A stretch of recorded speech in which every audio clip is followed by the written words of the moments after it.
اب یہ ہم کبھی بیان میں سن لیتے ہیں، لیکن جب آپ پراپر یہ دعائیں مانگتے رہیں گے، اے اللہ میرا سب سے بڑا مسئلہ دنیا نہ ہو، تو دل پہ اثر ہوگا کہ نہیں ہوگا؟ اس کا استحضار ہوگا کہ نہیں ہوگا کہ میں تو اللہ سے بار بار یہی مانگتا ہوں کہ میرا سب سے بڑا مسئلہ دنیا نہ ہو، اور آج میں نے سب سے بڑا مسئلہ اس کو بنایا ہوا ہے۔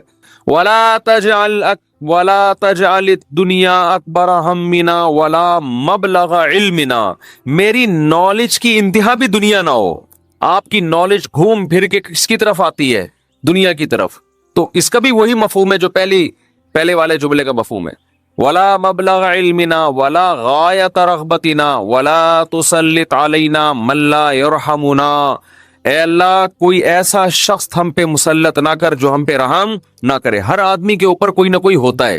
آپ گھر کے سربراہ ہیں تو عورت کے اوپر آپ مسلط ہیں، وہ یہ دعا مانگ سکتی ہے۔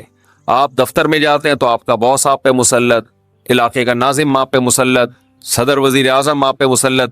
تو اللہ جو بھی ہمارے بڑے ہیں ان کی طبیعت میں رحم کا جذبہ رکھ۔ وَلَا تُسَلِّطْ عَلَيْنَا مَن لَّا يَرْحَمُنَا وَلَا لا تجعل الدنیا اکبر ہمنا ولا مبلغ علمنا ولا غایت رغبتنا ولا تسلط علینا من لا یرحمنا۔ یہاں تک دعا ہے یہ، اور بہت ساری دعائیں ہیں۔ اللہم اجعل حبک احب الاشیاء الی، اے اللہ میں دنیا میں جتنی چیزوں سے محبت کرتا ہوں، میں نہیں کہہ رہا کہ وہ محبت ختم کر دے، اپنی محبت ان تمام چیزوں پہ غالب کر دے۔ سب سے محبت ہو، لیکن جہاں تیری محبت اور مخلوق کی محبت میں ٹکراؤ ہو وہاں غالب کون ہو؟ تیری محبت۔ کیا مطلب؟ کبھی کسی کو خوش کرنے کے لیے تجھے ناراض کرنا پڑے تو اس کو ناراض کر دوں، تجھے ناراض نہ کروں۔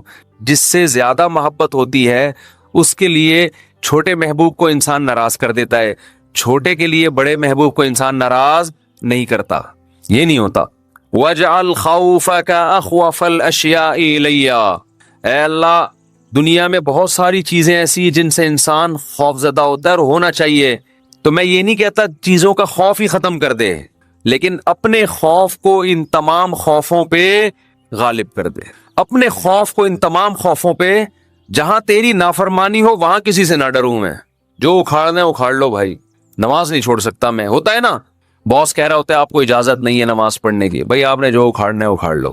ہمارے ایک رشتے دار تھے کیا ہیں، اللہ ان کی عمر میں برکت دے، شپ پہ تھے کیپٹن۔ تو ان کے والد صاحب اتنا بیمار ہوئے کہ ہمارے نانا ہی، بتانے میں کوئی حرج نہیں ہے، بیمار ہوئے نانا ہمارے، یعنی اب ظاہر ہے میں ماموں کی بات کر رہا ہوں نا، پھر یہ تو بیمار ہو گئے۔ وہ ان کو اطلاع دی گئی شپ پہ کہ آپ کے والد صاحب بستر مرگ پر ہیں، بس اب دنیا سے جانے والے ہیں۔ انہوں نے کمپنی کو کہا کہ میرے والد صاحب کی طبیعت بہت خراب ہے، میں اس آخری وقت میں اپنے باپ کے ساتھ ہونا چاہتا ہوں۔ وہ بتا رہے تھے خود، کمپنی نے کہا کہ چھٹی نہیں ہے آپ کو۔ انہوں نے کہا ایسی کی تیسی، صحیح ہے نا، پکڑو، چھٹی دینی ہے تمیز سے دو، نہیں دینی ہے تو میں چھوڑ کے جا رہا ہوں۔ یہ کیسے ہو سکتا ہے؟ میرا باپ دنیا سے جا رہا ہے اور میں یہاں کمپنی کے لیے بیٹھا رہا ہوں یہاں پہ۔ کمپنی بعد میں، باپ کون ہے؟ پہلے ہے۔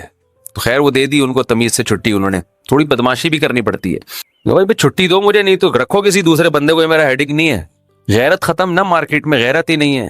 تو باپ ماں یہ رشتے ایسے تھوڑی ہیں کہ آپ کمپنی باس چھٹی دے دیں گے تو چلا جاؤں گا، نہیں تو سر میں مجبور ہوں۔ بھائی تمہارے باپ کو بھی چھٹی دینی پڑے گی۔ تو ایسے ہی نماز کے لیے بھی ہمارے حضرت ایک واقعہ سنایا کرتے تھے، بس یہ واقعہ کر کے بیان ختم کرتا ہوں کہ ایک صاحب کو اسلام آباد میں کسی کمپنی میں جاب ملی، تو کمپنی نے ان کو انٹرویو کے دوران بتا دیا کہ آپ کو نماز پڑھنے کی اجازت نہیں ہوگی۔ اس نے کہا میں یہ جاب، حالانکہ سارے انٹرویوز پورے ہو گئے تھے، سلیکشن ہو چکا تھا ان کو، لیکن آخری میں ان کو یہ بتا دیا۔ انہوں نے کہا میں نہیں کرتا یہ جاب، اچھی خاصی تنخواہ تھی۔ تو اس نے کہا کہ کیا آپ پکے نمازی ہیں؟ اس نے کہا نہیں میں تو نماز نہیں پڑھتا۔ میں کہ جب آپ ویسے ہی نہیں پڑھتے ہیں بھائی تو پھر آپ کو کیا مسئلہ ہے؟ اس نے کہا میں ویسے ہی نہیں پڑھتا، سست ہوں، کاہل ہوں، تمہارے مشورے پہ میں نماز چھوڑ دوں یار؟ ٹھیک ہے نا، کمپنی کے کہنے پہ میں چھوڑ دوں؟ خدا کہے گا نا کہ تیرا دل اپنا ہی نہیں چاہتا تھا، ہے بھائی تیرا اپنا دل نہیں چاہتا تھا تو نالائق تھا، لیکن اب کمپنی اور خدا کا مقابلہ ہو رہا ہے تو اس کو تو نے خدا بنا لیا ہے۔ یعنی ہم اتنا پروٹوکول تھوڑی کمپنی کو دیں گے، باس کو دیں گے کہ تو کہہ دے نماز چھوڑ دو، تو ہمارا باپ ہے جو تو کہہ دے یہ کام تو ہم باپ کے کہنے پہ ہی۔ اگر آپ کا نماز پڑھنے کا موڈ ہوا اور ابا کہہ رہے نہیں پڑھو، ایسے موقع پہ آدمی کہتے ہیں ابا میرا اپنا آج تو میرا موڈ بن گیا ہے، میں کیسے چھوڑ دوں نماز؟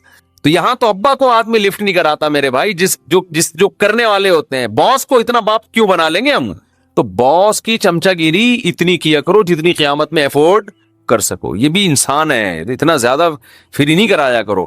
میں یہ نہیں کہہ رہا اپنے باس سے بدتمیزیاں شروع کر دیں، آپ بد کلامیاں شروع کر دیں، عزت دینی چاہیے، لیکن اللہ سے آگے تھوڑی نکالنا ہے اس کو، اللہ سے آگے تھوڑی رکھنا ہے۔ تو ہمارے حضرت کو وہ بڑا پسند آیا بے نمازی، کہا کہ دیکھو غیرت ہے اس میں، اتنی بڑی جاب ٹھکرا دی اس نے۔ بولا بھائی تمہارے کہنے سے میں یعنی میں اس لیے اب نماز نہیں پڑھ رہا کہ کمپنی کی طرف سے اجازت نہیں ہے، تو کمپنی کون ہوتی ہے مجھے روکنے والی؟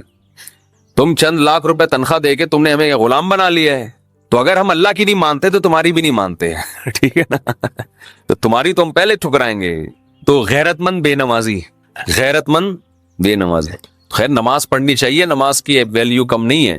تو یہ ہے وَجَعَلْ خَوْفَكَ أَخْوَفَ الْأَشْيَاءِ إِلَيَّ وَقْتَعْنِي حَاجَاتِ الدُّنْيَا بِالشَّوْقِ إِلَىٰ لِقَائِكَ، اے اللہ اپنی ملاقات کا شوق اتنا دے دے کہ دنیا کی حاجتوں کی تمنا نہ رہے، اتنا شوق ہو جائے کہ اس دنیا میں سب سے بڑا شوق ہی یہ بن جائے، تو پھر یہ ثانوی درجے میں ہو۔ اور آخری جملہ اس دعا کا، وَإِذَا أَقْرَرْتَ أَعْيُنَ أَهْلِ الدُّنْيَا مِن دُنْيَاهُمْ فَأَقْرِرْ عَيْنِي مِنْ عِبَادَتِكَ، اے اللہ جب لوگوں کی آنکھیں اس دنیا سے ٹھنڈی ہوں، کسی کو پتا چلا کہ بحریہ ٹاؤن میں 3 پلاٹ اس کے نام نکل آئے، آنکھیں ٹھنڈی ہو گئی، بتاتا پھر رہے ہو بھائی ماشاءاللہ ادھر رشتہ ہو گیا، ہاں بھائی مفتی صاحب کا بیان اثر کر گیا ہے، آنکھیں ٹھنڈی ہوتی نا، گاڑی آ گئی، پیسہ آ گیا، تو اے اللہ اس وقت میری آنکھیں اپنی عبادت میں ٹھنڈی کرنا، مجھے عبادت کی ایسی لذت دے دے، اپنے سامنے راز و نیاز اور مناجات کی، اور اپنے سامنے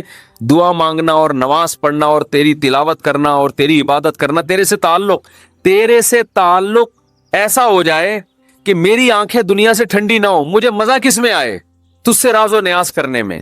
یہاں بھی یہ نہیں کہا جا رہا مجھے دنیا نہیں دینا، مجھے پلاٹ نہیں چاہیے، مجھے گاڑی نہیں چاہیے بھائی، کون مستغنی تھوڑی ہے ہم اللہ سے، سب کچھ چاہیے، لیکن جو لذت ہو نا، لذت وہ ان چیزوں میں نہیں ہو، ان ٹکڑوں میں، کھلونوں میں، لذت کس میں ہو؟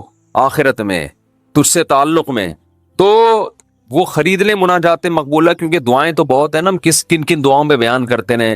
تو ایک دن ہفتے کو آپ نے جو اس میں لکھا ہوا ہے ہفتے کو یہ پڑھے، اتوار کو آسانی کے لیے، ترتیب کے لیے، تو اس سے پورا ہفتہ 1 دن 2 دن 3 دن 4 دن پھر پڑھتے رہیں گے تو وہ دعائیں آہستہ آہستہ آپ کو یاد ہونا شروع ہو جائیں گی۔ پھر ایک دن آپ آٹو پے ہو جائیں گے، ٹھیک ہے، جیسے میں بعض چیزوں پہ آٹو پے ہو گیا ہوں، میں خود بخود منہ سے نکلنا شروع ہو جاتی ہیں، خود بخود کچھ چیزیں ہیں وہ پھر کبھی بیان میں بتاؤں گا انشاءاللہ، تو وہ آٹو پہ آ گیا ہوں میں، تو وہ خود بخود ہونا شروع، تو آپ کو دعائیں آہستہ آہستہ خود بخود یاد، اور آپ کو محسوس ہوگا آپ کے دل کی کیفیت آہستہ آہستہ چینج ہو رہی ہے۔